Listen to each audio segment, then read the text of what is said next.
নমস্কার বন্ধুরা, তিয়াসাস রেসিপিতে সকলকে স্বাগত জানাই। আজ আমি আপনাদের সামনে বাঁধাকপির একটা দুর্দান্ত স্বাদের রেসিপি নিয়ে হাজির হয়েছি, যেটা গরম গরম ভাত, রুটি, পরোটা সব কিছুর সঙ্গেই খেতে অসাধারণ লাগে। তো এখানে আমি একটা বাঁধাকপিকে 4 টুকরো করে 3 টুকরো আমি নিয়ে নিয়েছি আর 1 টুকরো রেখে দিয়েছি। আমার যতটা প্রয়োজন বাঁধাকপি ততটা আমি নিয়ে নিয়েছি।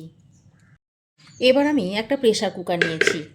প্রেসার কুকারের মধ্যে প্রথমে আমি 2টো মিডিয়াম সাইজের আলু দিয়ে দিচ্ছি।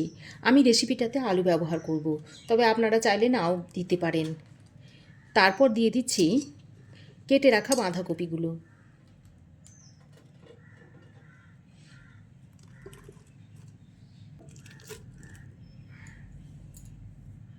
এবার আমি এই বাঁধাকপির মধ্যে চায়ের কাপে মেপে 2 কাপ আমি জল দিয়ে দিচ্ছি। খুব বেশি জল দেব না, বাঁধাকপি থেকেও বেশ কিছুটা জল বেরোবে। এবার দিয়ে দিচ্ছি হাফ চামচ পরিমাণ নুন, অল্প একটু হলুদের গুঁড়ো, আর দিয়ে দিচ্ছি 1 চামচ মতো সর্ষের তেল। তারপর প্রেসার কুকারে ঢাকনাটা লাগিয়ে 3 থেকে 4টে সিটি দিয়ে নেব। তো প্রেসার কুকারে আমি 3টে সিটি দিয়ে নিয়েছি। তারপর প্রেসারে ঢাকনাটা খুলে নিচ্ছি।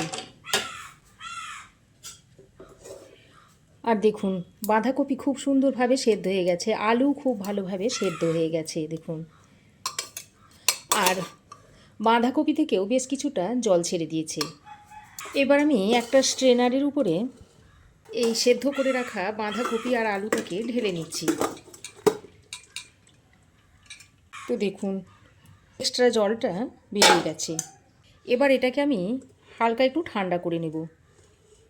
এদিকে ততক্ষণে একটা কড়াই গরম করে এর মধ্যে দিয়ে দিচ্ছি 8-10টা মতো গোলমরিচ, আর দিয়ে দিচ্ছি কিছু গোটা গরম মশলা। এর মধ্যে আছে এলাচ, লবঙ্গ, দারচিনি। এবার এই গোটা মশলাগুলো বেশ খানিকক্ষণ সময় ধরে একটু ভেজে নিচ্ছি, আর লো টু মিডিয়াম ফ্লেমে গোটা মশলাগুলোকে ভেজে নিতে হবে।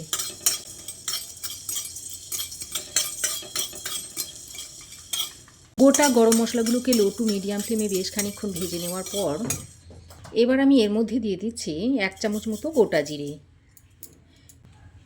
আর জিরে যেহেতু খুব তাড়াতাড়ি ভাজা হয়ে যায়, তাই জিরেটাকে আমি শেষ বেলায় দিলাম। এবার জিরেটাকে দিয়ে গরম মশলার সঙ্গে আরও কিছুক্ষণ একটু ভেজে নিচ্ছি। তো দেখুন, গোটা জিরে আর গোটা গরম মশলাগুলোকে আমি ড্রাই রোস্ট করে নিয়েছি। এবার আমি একটা বাটির মধ্যে ঢেলে নিচ্ছি। এবার এটাকে হালকা একটু ঠান্ডা করে গুঁড়ো করে নেব।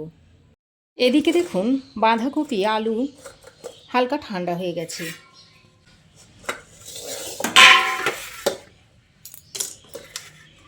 এবার এটাকে আমি একটা পাত্রের মধ্যে ঢেলে নিচ্ছি। তারপর এই বাঁধাকপির যে শক্ত অংশটা রয়েছে সেটাকে আমি একটা ছুরির সাহায্যে ভাবে কেটে নিচ্ছি। তবে আপনারা চাইলে এই বাঁধাকপির শক্ত অংশটা আগে কেটে ফেলে দিয়ে তারপরে সেদ্ধ করতে পারেন।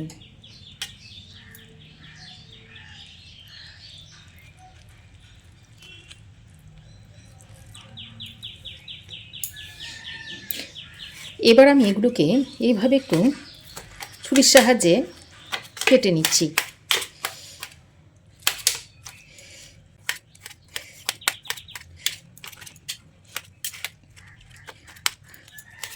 বাঁধাকপির যে বড় বড় টুকরোগুলো রয়েছে সেগুলোকে এইভাবে একটা ছুরি দিয়ে কেটে নিলাম। তারপর এইভাবে আমি একটু হাতের সাহায্যে এরকম ভেঙে নিচ্ছি। খুব বেশি ভেঙে নেওয়ার দরকার নেই, হালকা একটু এইভাবে ভেঙে নিলেই হবে। তবে আপনারা ম্যাশারের সাহায্যেও ম্যাশ করে নিতে পারেন।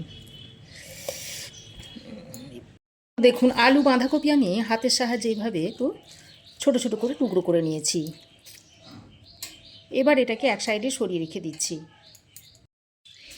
এদিকে ততক্ষণে ভাজা মশলাটা হালকা ঠান্ডা হয়ে গেছে। এবার আমি এটা একটা হামানদিস্তার সাহায্যে গুঁড়ো করে নেব।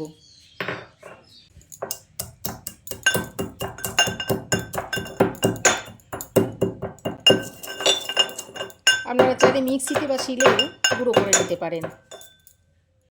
তো ভাজা মশলাটাকে আমি এরকম করে হামানদিস্তায় গুঁড়ো করে নিয়েছি।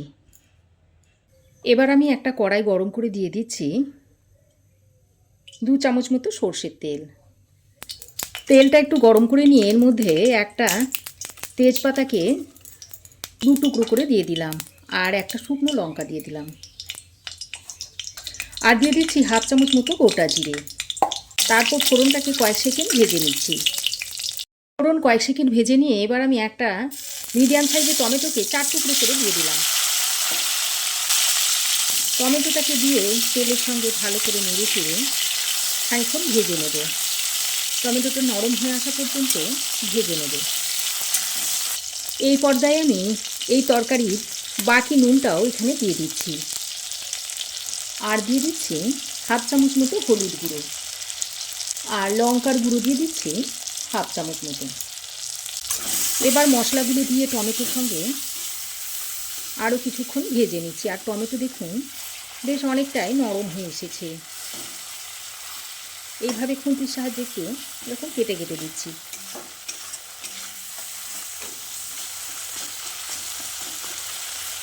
তো দেখুন টমেটোটা গলে গেছে। এবার আরও 2-4 বার নাড়াচাড়া করে নিয়ে যে আলু আর বাঁধাকপিটা মেখে রেখেছিলাম সেটা এর মধ্যে দিয়ে দিচ্ছি।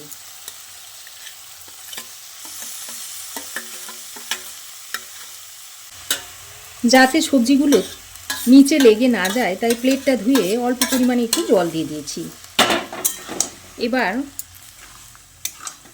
বাঁধাকপি আলুটাকে দিয়ে মশলার সঙ্গে খুব ভালো করে নেড়ে চেড়ে মিশিয়ে নিচ্ছি। খুবই একটা সাধারণ রান্না, আর অল্প কয়েকটা মশলাই রান্নাটা তৈরি হয়ে যায়, আর খেতে অসাধারণ হয়। তো ভালো করে নাড়াচাড়া করে মিশিয়ে নিয়েছি। এবার গ্যাসের ফ্লেমটাকে লো টু মিডিয়ামে করে একটা ঢাকনা লাগিয়ে 3 থেকে 4 মিনিট মতো এইভাবে ঢাকা দিয়ে একটু কষিয়ে নেব। এর ফলে বাঁধাকপি ও আলুর মধ্যে মশলাটা খুব ভালোভাবে মিশে যাবে। তো 3-4 মিনিট ঢাকা দিয়ে আমি কপিটা রান্না করে নিয়েছি, আর দেখুন রান্নাটা হয়েই গেছে। তো আরও একবার ভালো করে নেড়ে চেড়ে মিশিয়ে নিয়ে এবার আমি এর মধ্যে অল্প একটু চিনি দিয়ে দিচ্ছি। যেহেতু টমেটো দিয়েছি তাই স্বাদের ব্যালেন্সটা করার জন্য চিনিটা দিয়ে দিলাম। এবার চিনিটা দিয়ে আরও কিছুক্ষণ নেড়ে চেড়ে মিশিয়ে নিচ্ছি, তাহলে চিনিটা খুব ভালোভাবে কপির সঙ্গে মিশে যাবে। এবার যে ভাজা মশলাটা গুঁড়ো করে নিয়েছিলাম সেটা এখানে দিয়ে দিচ্ছি, পুরোটাই দিয়ে দিলাম, আর হাফ চামচ মতো ঘি দিয়ে দিলাম।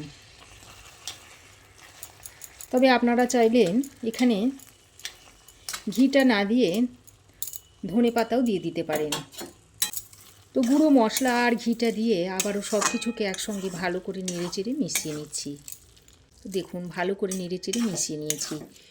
এবার এটা সার্ভ করার জন্য একেবারেই রেডি হয়ে গেছে। তো বন্ধুরা, আপনারা যারা এইভাবে বাঁধাকপিটা রান্না করে খেয়েছেন তারা তো জানেনই এর স্বাদ কতটা অসাধারণ। আর যারা এখনও পর্যন্ত এইভাবে রান্না করে খাননি তাদেরকে বলি তারাও একবার এইভাবে রান্না করে খেয়ে দেখুন। আশা করছি আপনাদের খুব ভালো লাগবে। আর রান্না করে খাওয়ার পর কেমন হয়েছে অবশ্যই একটা কমেন্ট করে জানাবেন।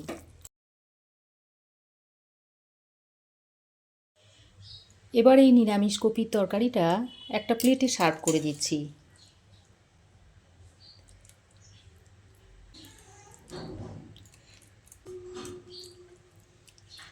এভাবে আপনারাও একবার তৈরি করে খেয়ে দেখুন।